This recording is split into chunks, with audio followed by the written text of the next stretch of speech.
భైంసా పట్టణ శివారులోని నాగదేవత ఆలయంలో చోరీ ఘటన కేసు 48 గంటల వ్యవధిలో పోలీసులు ఛేదించారు. భైంసా ఏఎస్పీ అవినాష్ కుమార్, పట్టణ సీఐ గోపినాథ్లు సంబంధిత చోరీ ఘటన ఛేదించేందుకుగాను ప్రతిష్టాత్మకంగా వ్యవహరించి సత్ఫలితాలు సాధించారు.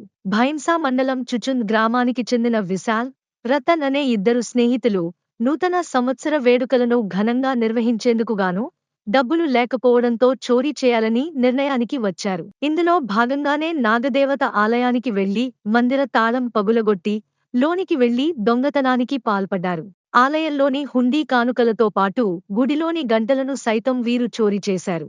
సంబంధిత ఘటనపై కేసు నమోదు చేసిన భైంసా పట్టణ పోలీసులు ప్రతిష్టాత్మకంగా వ్యవహరించి దొంగలను పట్టుకున్నారు. 48 గంటల వ్యవధిలో కేసును ఛేదించిన Bhainsa ASP Avinash Kumar, town CI Gopinath తో పాటు పోలీసు సిబ్బందికి జిల్లా ఎస్పీ జానకి షర్మిల అభినందించారు. కాయిన్స్ దొరికాయని వాళ్ళు అక్కడ నుంచి బెల్స్ తీసుకెళ్లి ఈ బెల్స్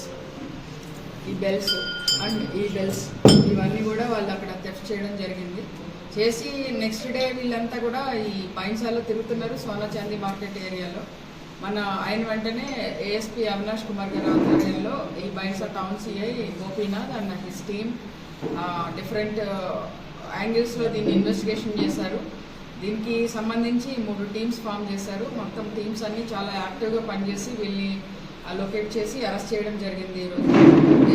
ఇదివరకు మనము బాసర్లో కూడా టెంపుల్ థెఫ్ట్ అయినా 24 అవర్స్లో అప్పుడు కూడా అరెస్ట్ చేసాము. ఇప్పుడు కూడా ఈ నాగదేవత టెంపుల్ అయినా 48 అవర్స్లో అరెస్ట్ చేసాము.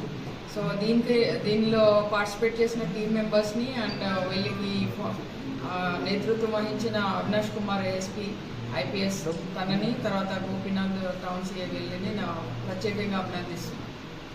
మరిన్ని అప్డేట్స్ కోసం మా ఛానల్ని సబ్స్క్రైబ్ చేయండి.